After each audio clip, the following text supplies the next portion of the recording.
परंपरा को आगे बढ़ाने का संकल्प है हमारा, क्योंकि आपकी उम्मीद पर टिका है परिवार हमारा। अमर भारती एक उम्मीद, जज्बा बुलंद हौसलों का, जज्बा भारत के निर्माण का।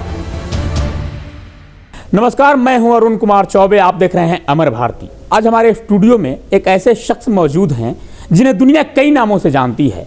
कोई उन्हें ढोंगी बाबा कहता है, कोई उत्पाती बाबा कहता है, तो कोई बवाली बाबा की संज्ञा देता है। लेकिन उन्हीं लोगों में से कुछ लोग ये कहते हैं कि ये बाबा एक धर्म के खिलाफ हैं। ये हैं ओम हिंदू महासभा के ग्लोबल अध्यक्ष स्वामी ओम जी महाराज, और मेरे साथ एक जनरल, एक साधारण इंसान है जो समुदाय से, जो जाति से मुस्लिम है। स्वामी ओम बार बार मुस्लिम को लेकर कई तरह के कुठाराघात करते हैं, कई तरह की बातें करते हैं। लेकिन मैं इस्ताक जी आपसे जानना चाहूँगा, सबसे पहले तो स्वागत है आपका हमारे इस कार्यक्रम में।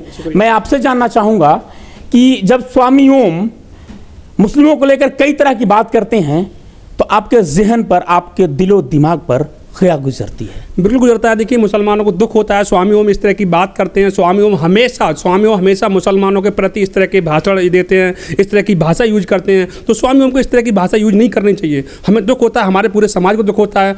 हम लोग बाबाओं की बहुत इज्जत करते हैं। बाबा के भेष में स्वामी ओम जैसे लोग इस देश में नफरत फैला रहे हैं इस तरह, तो इस तरह नफरत नहीं फैलानी चाहिए बाबा जी को।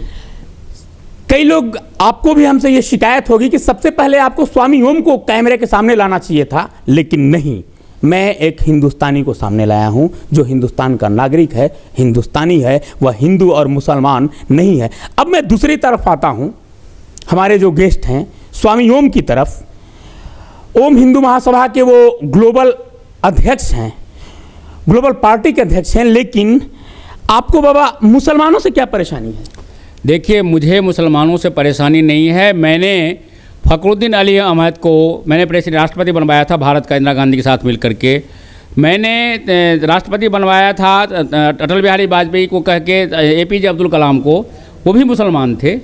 मुझे सिर्फ उन मुसलमानों से नफ़रत है जो मुसलमान इस देश के खिलाफ हैं, जो मुसलमान पाकिस्तान जिंदाबाद का नारा लगाते हैं। ऐसी कौन सी जादू की छड़ी है जिससे आप पता कर लेते हैं कि ये देश के खिलाफ है, ये देश के हित में है? अरे, इसमें जादू की छड़ी की कोई जरूरत ही नहीं है। हाँ, जब वो बोल रहा है पाकिस्तान जिंदाबाद और हिंदुस्तान मुर्दाबाद, तो वो तो साफ जाहिर है ऐसे देशद्रोही को तो गोली मार देना चाहिए। हम ऐसे देशद्रोहियों को हम बर्दाश्त नहीं करते। लेकिन जो देशभक्त हैं APJ अब्दुल कलाम की तरह, जो देशभक्त हैं फ़खरुद्दीन अली अहमद की तरह, हम उनको गले लगाते हैं। मैंने खुद साइंटिस्ट थे APJ अब्दुल कलाम, तब से मेरे भक्त रहे हैं, और मैंने उनको साइंटिस्ट होते हुए, सर्विस करते हुए मैंने कहा था कि आपको हम भारत का राष्ट्रपति बनवाएंगे। इस्ताक जी क्या लगता है, देखिए, बाबा को किसी ने अधिकार दे दिया कि ये देशभक्ति का सर्टिफिकेट बांटे? देखिए, वो मुसलमान देशभक्त है, कौन देशभक्त नहीं? वो मुसलमान कोई हो ही नहीं सकता जो पाकिस्तान के जिंदाबाद के नारे लगाए। वो गद्दार है, हम इस बात को कहते हैं। मुसलमान, सच्चा मुसलमान कभी भी पाकिस्तान की तरफ कभी भी आवाज़ नहीं उठाएगा। इस बात को हमेशा समाज मुसलमान पूरी तरह से ध्यान देता है। कोई भी नहीं आवाज़ उठा सकता है जो पाकिस्तान की तरफ आवाज़ उठाए। मुसलमान हमेशा भारतीय रहा है, भारतीय था, भारतीय है। मुसलमान कोई बाहर से आया हुआ नहीं है। मुसलमानों ने अपनी मर्जी से बाई चॉइस इंडिया को चॉइस किया था। जब बंटवारा हुआ था तो मुसलमानों से पूछा गया था कि आप कहाँ हैं। मुसलमानों ने बाई चॉइस यहाँ पे किया। हमारे पास स्वामी जी काहे का कौन लोग नहीं, किस बात का चॉइस? आपका चॉइस था कि मुझे पाकिस्तान दो, अलग से देश दो। मुसलमानों ने हिंदुस्तान को आज़ाद कराने के लिए कुछ नहीं किया। वो जिन्ना मुस्लिम लीग और उसके साथ के जितने भी अशफाक उल्लाह खां क्या थे? अशफाक उल्लाह खां कौन थे? आप कहते हैं मुसलमानों ने कुछ नहीं किया।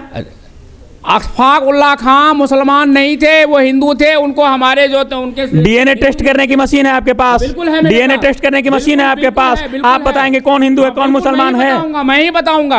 आप ये देखिए, कासगंज में किस तरह से ये पाकिस्तान जिंदाबाद के नारे लगे। कासगंज में किस तरह से हमारे राष्ट्रीय ध्वज पे किस तरह से गोली चलाई गई, पत्थर मारा गया। एक गलती, इस्ताक जी एक गलती के लिए नहीं। बाबा मैं आऊंगा, मैं आपके पास में आऊंगा, मैं आपके पास में आऊंगा। अभी जी एक बात बताइए, एक किसी शख्स की गलती के लिए पूरे मुस्लिम समुदाय को ये दोषी ठहरा देखिए देते हैं। मैं बता दूं बाबा जी, पहली बात कासगंज की आप बात कर रहे हैं, कासगंज की इसका सीधा मतलब है कि जो मौनम स्वीकार लक्षणम, यदि कोई हिंदुस्तान मुर्दाबाद कहता है, पाकिस्तान जिंदाबाद कहता है और ये खामोशी से सुनते हैं, तो ये भी उसी की तरह देशद्रोही हैं। देखिए स्वामी जी, मैं बता दूं, पहले कासगंज की बात कर रहे हैं। कासगंज में अभी इन्वेस्टिगेशन चल रही है, ठीक है, वहां पे कोई भी इस तरह का पथराव नहीं हुआ है, ठीक है, इस बात को एसपी डीएम कह चुके हैं, ठीक है, दोनों अरे कैसे सफाई दे चुके हैं। आपके कहने से स्वामी ओम आपके कहने से कोई हमने हटवाया है, योगी आदित्यनाथ को कहा कि हमने हटवाया है। किसको? यदि वो अच्छा होता तो क्यों हम उसको हटवाते? से कोई मुसलमान देशद्रोही स्वामी ओम नहीं हो सकता, ठीक है। आप हमेशा धर्माधारित बंटवारा हुआ था।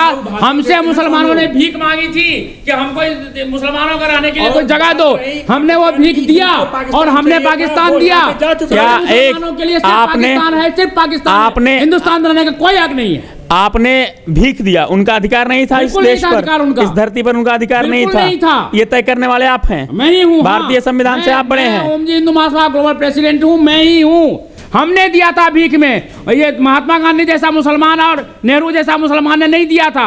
हमने ये कहा था कि भाई ठीक है, तुम शांति से हमको रहने दो, जाओ हम तुम्हें जमीन देते हैं। उनके बाप का नहीं था, हमारा था वो।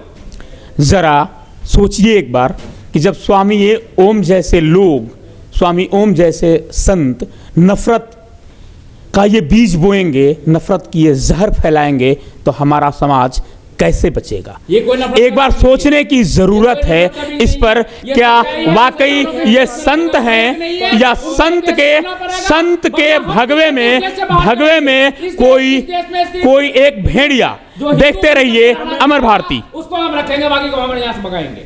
परंपरा को आगे बढ़ाने का संकल्प है हमारा, क्योंकि आपकी उम्मीद पर टिका है परिवार हमारा। अमर भारती एक उम्मीद, जज्बा बुलंद हौसलों का, जज्बा भारत के निर्माण का।